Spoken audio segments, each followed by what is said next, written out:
So I'm Fernando Chang Moy. I am a teacher here at the University of Pennsylvania, where I teach immigration law and refugee law. Um, a couple of things I remember about the Mariel Exodus. When I was, I think, in my second year of law school, a couple of things came together. One is I saw an ad put out by the Black Law Student Association at Columbia University that said that they were taking a student contingent to Cuba. I said, that's interesting. It'll be the first time I can go. So let me go. Let me sign up. So I signed up and I got accepted.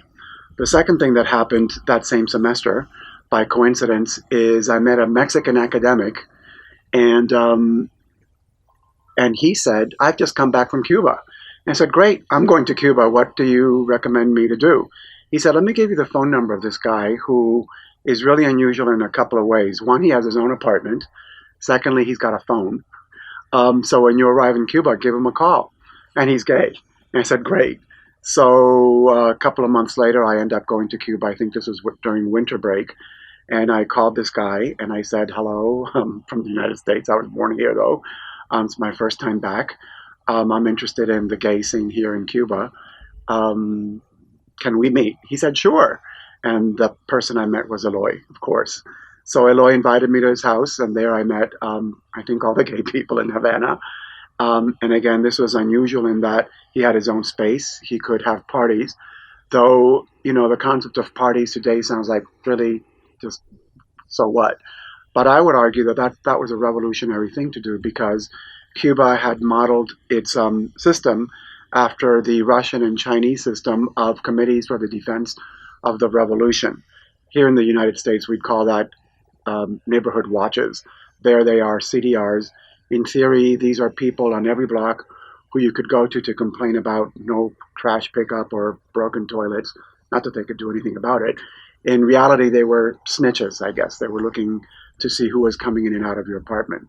So anyway, these parties that Eloy had, you could argue, were quite counter-revolutionary because it could be dangerous. So Eloy invited me to his apartment, and I met lots of people, and some of those folks I invited to the hotel for lunch. Later, I found out after I left that they had gotten into trouble because they had been monitored and they had been asked, "Who was that foreigner that you went to lunch with?" etc. So the committees for the defense of the revolution, they were doing their job. Anyway, after the week was almost over, I said goodbye. Here's my phone number. If you're ever in Miami, I'm thinking to myself, I'm never going to see these people again. Here's my mom's phone number. I don't live in Miami. I live in D.C. Bye bye. About 3 months later, hell breaks out, and there was 120,000 people who left from the port of Mariel to Cuba. And there you go. My mom gets a phone call from someone who had access to a phone in the Orange Bowl where they had all been housed. And this guy says, hello, I met your son in Cuba 3 months ago. My name is Eloy. Can you help me? And my mother said, sure. We have a Florida room, which in the North would be called like a den or something. And you can sleep in our Florida room. And so Eloy and a bunch of other gay Cubans slept in my house in Miami. And my mom helped them as much as they could. Eloy was then resettled up to the north here in Westchester, I think. And he called and said, I'm here. And so we went to pick him up. We drove all the way to Westchester. We drove all the way back to Chinatown to have Chinese food, fried rice. We drove him all the way back to Westchester. Um, and so that was my encounter. That's how I got to know the folks from Mariel through my meetings with Eloy. Uh, when many Cubans also were resettled in Fort Indiantown Gap. I was still in law school when that happened. So myself and a contingent of other law students who could speak Spanish, as well as lawyers from the National Lawyers Guild, which is a liberal arm of lawyers, we drove from D.C. to Fort Indiantown Gap to interview folks, to do assessments, to find out who they were, what their skills were, so that then we could transfer that information and share that information with resettlement agencies. Resettlement agencies here in Philly would be Catholic Charities, Nationality Services Center, etc. And so that was the type of support that I gave. After some of the Cubans were taken out of Fort Indiantown Gap, and they were resettled in Philly. I then helped them as a legal aid lawyer with applications for food stamps, cash, and medical assistance. I've lost touch with all of them. I'm hoping that they all survived and everything's going well. You saw for social. Yes, because that's my phone.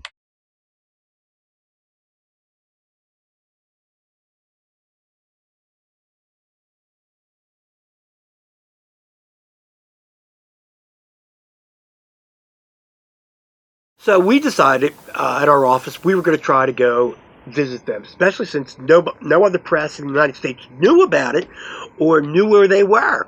So we thought, oh, this is a pretty good scoop. So we packed up the car, my editor, J.R. Guthrie, our photographer, Harry Eberlin, and we had a interpreter who I cannot remember who that was. And I've tried to remember for all these years. So the four of us got in the car. We're trying to figure out how we're going to get in, and I figured, well, we'll go in using Metropolitan Community Church. And I didn't want to get Troy into any kind of trouble, so we changed the name slightly. We were Metropolitan Community Congregation. And somewhere along the line, I decided to put on sort of priest drag. It was an old black Nehru shirt, and I got some white cardboard, and so it looked priestly, but it was very fake.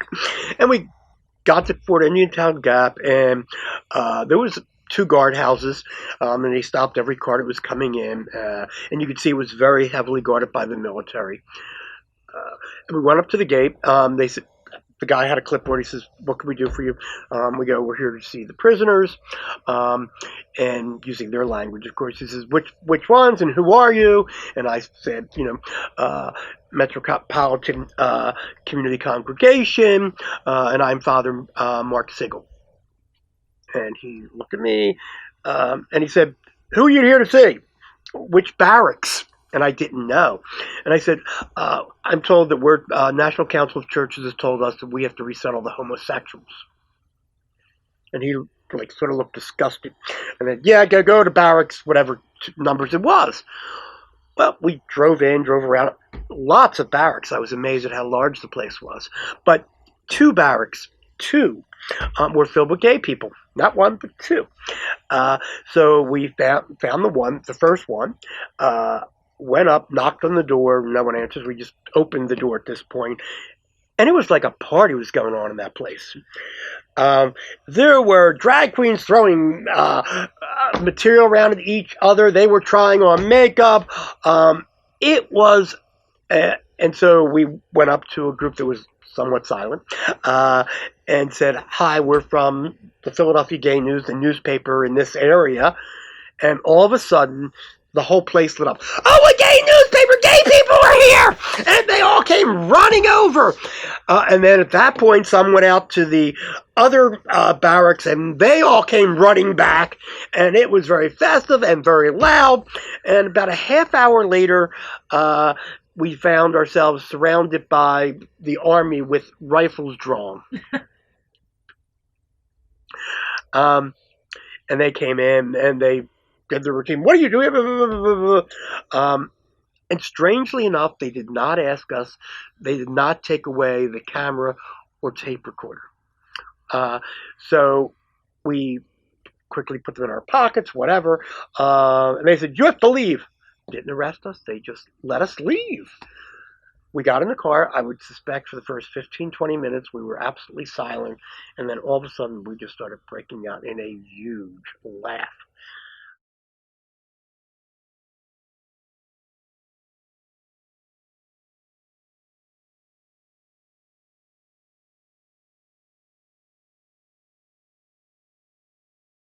Well, we first saw an article in the Philadelphia Gay News about the Marielito boat lift and the fact that a number of gay Cubans, refugees, were being placed at Fort Indiantown Gap in Pennsylvania, and that MCC, the Metropolitan Community Church in Philadelphia, was participating in the resettlement efforts, and they were looking for people who spoke Spanish to go up to Fort Indiantown Gap. So anyhow, Ada and I went with a contingent of MCC people from Philadelphia to help translate and find sponsors for refugees so they could get out of the camps. And so off we went to Fort Indiantown Gap, which is in a very isolated area in Pennsylvania up near Harrisburg. So, Ada, why don't you talk about one of the incidents that occurred when we first got there and encountered that there were two MCCs. One was the Metropolitan Community Church, and we were sitting at a table right next to the Mennonite Central Committee. And that meant that some of the refugees couldn't tell the difference. So we have a gentleman in the line for the Metropolitan Community Church that obviously don't look like he belonged there. And after much consultation with each other, these courageous guys decided that I was the person to face because I was Cuban and I was a female, and maybe there'd be no blood. And you both had white hair, as I recall. Well, that was another plus. I didn't think that he was going to hit me because among Cubans, hitting a woman is a reflex on the masculinity. You don't hit a woman if you are a man. But I knew this guy, who probably had been already through a lot, was not going to be delighted that I was going to ask him if he was queer. So, and that's exactly what happened. I asked him if he was interested in being placed by the Metropolitan Community Church, and he realized what I was saying. He said, "Oh, señora, ¿cómo me puede preguntar eso?" Which translates as, "Oh, how can you ask me that?" So, but he came around, and at the end, it was all peacefully resolved. People wanted to get out of those camps, and the role of MCC was to match them with a sponsor who would assume responsibility, financial responsibility for resettlement for these young people. And I think, the good news was that MCC stepped forward and was able to coordinate this effort. The bad news was that they were strongest in areas like the Bible Belt. And the young people who were in that camp, when we talked to them, where did they want to go, Ada? What was their first preference? San Francisco. Everyone wanted to go to San Francisco. Well, go west, young man. MCC had, most of the sponsors were in Texas and Arkansas and in the Bible Belt. And that was not San Francisco, now or then. And I was particularly concerned with one young man that I was to do a briefing with, they'd found a sponsor for him, and he was going to go on the bus the next day to Little Rock to begin his life in America. And he was on the effeminate side, and he had fingernails out to here that had been carefully grown and manicured. And I said to him, Little Rock is not San Francisco, and you might want to cut those fingernails. It can be dangerous traveling in the South. So think about it. So I hope everything went well for him on that.